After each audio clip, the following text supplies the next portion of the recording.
Skill base વ્યક્તિઓ તૈયાર થાય, બરાબર. એટલે એના માટે આપણે એવો પ્રયાસ કરવાના છીએ કે નવા અભ્યાસક્રમો આવે અને નવા ભવનો શરૂ થાય. નમસ્કાર દર્શક મિત્રો, ટોક વિથ ભાવનગરમાં હું છું નીતિન સોની. મહારાજા કૃષ્ણકુમારસિંહજી ભાવનગર યુનિવર્સિટીમાં ઘણા લાંબા સમય પછી આપણને કહી શકાય કે એક વિદ્યાર્થીઓના હિત માટે, યુનિવર્સિટીના એક હિત માટે કહી શકાય, એક રાજ્ય સરકાર દ્વારા કાયમી કુલપતિ મળ્યા છે ડૉક્ટર ભરતભાઈ રામાનુજ સાહેબ આપણી સાથે છે. આપણે તેમની સાથે વાત કરવાના છે કેવા પ્રકારે તેઓ ભાવનગર યુનિવર્સિટીના વિદ્યાર્થીઓ માટે હિત માટે કામ કરવાના છે, શિક્ષણના ક્ષેત્રે તેઓનું શુભદાન રહેશે. આ બધી જ વાત આપણે તેમની સાથે કરીશું. સાહેબ, સૌથી પહેલાં તો આપનું ભાવનગરમાં ખૂબ ખૂબ સ્વાગત છે. Thank you. સૌથી પહેલો સવાલ છે, ભાવનગર યુનિવર્સિટીને લાંબા સમય પછી અમને એક કાયમી ઉપકુલપતિ મળ્યા છે, આપને પણ કેવું લાગે છે, શું કહેશો? મને એમ લાગે છે કે ભાવનગર યુનિવર્સિટીની સાથે મહારાજ કૃષ્ણકુમારસિંહજીનું નામ જોડાયેલું છે અને આમ પણ ભાવનગર છે કલા સંસ્કૃતિ નેગરી કહેવાય છે. આવા વિસ્તારની અંદર શિક્ષણ ક્ષેત્રની અંદર યુનિવર્સિટીના કુલપતિ તરીકેનું કામ કરવાની જવાબદારી રાજ્ય સરકારે મને આપી છે, ત્યારે મારા માટે આનંદ અને ગૌરવની વાત છે કે આવા શહેરની અંદર જ્યાં શિક્ષણનો એક ભાગ કલા અને સંસ્કૃતિ હોય, એવા જ કલા અને સંસ્કૃતિનું નગર હોય એવા વિસ્તારમાં કામ કરવાની તક મળી છે. આનંદ અને ગૌરવની વાત છે. સાહેબ, ખાસ કરીને મોટો પ્રશ્ન એ હોય છે જ્યારે કોલેજમાં પ્રવેશ પ્રક્રિયાઓ થતી હોય છે ત્યારે કંઈક ને કંઈક વિદ્યાર્થીઓમાં અસંતોષ નહીં થતો. હવે જ્યારે આપ એક નવા અહીંયા ઉપકુલપતિ તરીકે આવ્યા છો, આ બધી જ સમસ્યાઓ ખાસ કરીને ઓલ ઓવર આપણે વાત કરીએ છીએ વિદ્યાર્થીના હિતની, કેવા પ્રકારનું આપણું આયોજન રહેશે?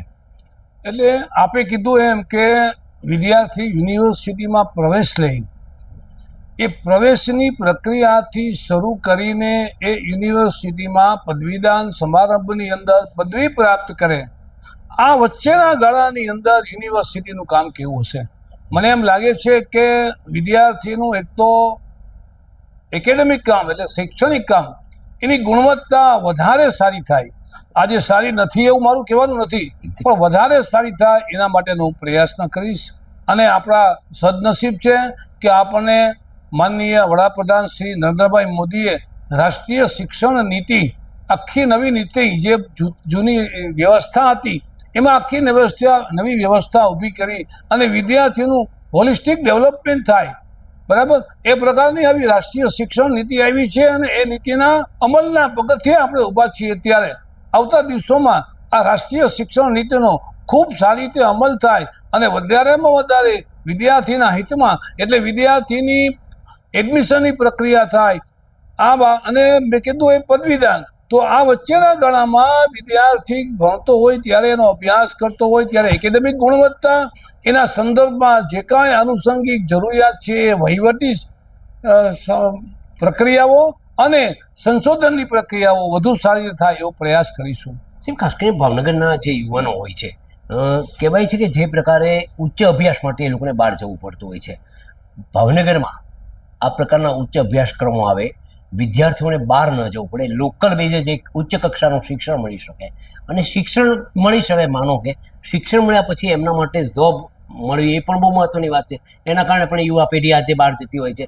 આ બાબતને આપ કઈ રીતે જોશો? એટલે આપણે અત્યારના જે અભ્યાસક્રમો છે, એ અભ્યાસક્રમો, જે ભવનો છે, એ ભવનોથી આગળ જઈને અત્યારે સમાજમાં જે પ્રકારના સ્કિલ બેઝ આવા વ્યક્તિઓની આવશ્યકતાઓ છે, એ પ્રકારના સ્કિલ બેઝ અભ્યાસક્રમો શરૂ થાય અને સમાજમાં જે પ્રકારની ડિમાન્ડ છે એ પ્રકારનો વિદ્યાર્થી તૈયાર થાય, એના માટેના નવા અભ્યાસક્રમો, નવા ભવનો અને આ રાષ્ટ્રીય શિક્ષણ નીતિની અંદર પણ આપણે કીધું જેમ સ્કિલ બેઝ વ્યક્તિઓ તૈયાર થાય, બરાબર. એટલે એના માટે આપણે એવો પ્રયાસ કરવાના છીએ કે નવા અભ્યાસક્રમો આવે અને નવા ભવનો શરૂ થાય.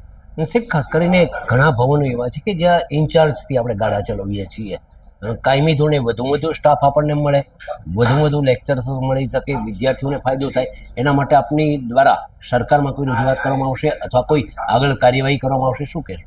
ના, એટલે મારું જેમ 2-3 બાબતોનું પ્રાધાન્ય છે, એમાં એક બાબત સૌથી અગત્યની એ પણ છે કે ટીચિંગની અંદર અને નોન ટીચિંગમાં પણ જે કાંઈ અધ્યાપકોની ઘટ છે, ઓછી સંખ્યાઓ છે, સરકારમાં રજૂઆત કરી અને બહુ ઝડપથી અમારી નવી જગ્યાઓ મંજૂર થાય, જે અધ્યાપકો નિવૃત્ત થઈ ગયા છે, જે અધિકારીઓ નિવૃત્ત થઈ ગયા છે, એની જગ્યાઓ મંજૂર થાય અને એ બધી મંજૂર થયેલી જગ્યાઓના સંદર્ભમાં ખૂબ ઝડપથી આ ભરતી પ્રક્રિયા થાય અને વિવિધ ભવનોની અંદર નવા અધ્યાપકોની ભરતી અને નવા અધિકારીઓની ભરતી આને અમે પ્રાધાન્ય આપવાના છીએ. સાહેબ, છેલ્લો સવાલ છે, બહુ મહત્વનો છે એટલા માટે કે આપ તો કામ કરવાનો છો, વહીવટી તંત્ર કામ કરવાનું છે.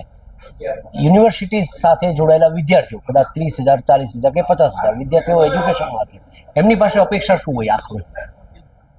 મને એમ લાગે છે કે કોઈ પણ સંસ્થાની અંદર જ્યારે વિકાસ કરવો હોય, સારું કાર્ય કરવું હોય, ત્યારે બધા જ વિદ્યાર્થીઓ, કોઈ વિદ્યાર્થીઓ એવું નહીં હોય કે મારે ભણવું નથી, કોઈ અધ્યાપક એવો ન હોય કે મારે ભણાવવું નથી, કોઈ વહીવટી કર્મચારી એવો ન હોય કે મારે કામ નથી કરવું. બરાબર, આ બધાને માત્ર એક સારું વાતાવરણ ઊભું થાય એટલે બધા જ લોકો હંમેશા કામ કરવા તૈયાર હોય છે. જો આવું ન હોય તો એનજીઓ કેમ ચાલે? અહીંયા લોકો સ્વેચ્છાએ કશી જ સ્વાર્થ વગર, કશી જ વળતર વગર કામ કરતા હોય છે. એટલે મને એમ લાગે છે કે કોઈ જગ્યાએ કોઈ પણ સંસ્થાની અંદર કામ કરવું હોય તો સૌથી અગત્યનું છે એ કામ કરવા માટેનું પ્રેરક બળ હોય તો એ વાતાવરણ છે, અને એ વાતાવરણ પૂરું પાડીશ તો બધા જ લોકો સારું કામ કરશે. અને એમાં જ્યાં જેની જરૂરિયાત, જેવી જરૂરિયાત હશે, જ્યાં વિદ્યાર્થીઓ, અધ્યાપકો, સમાજના શ્રેષ્ઠીઓ, વહીવટી અધિકારીઓ, આ બધા જ લોકો સારી રીતે સહકાર આપશે ને કામ થશે, એ મને અપેક્ષા છે.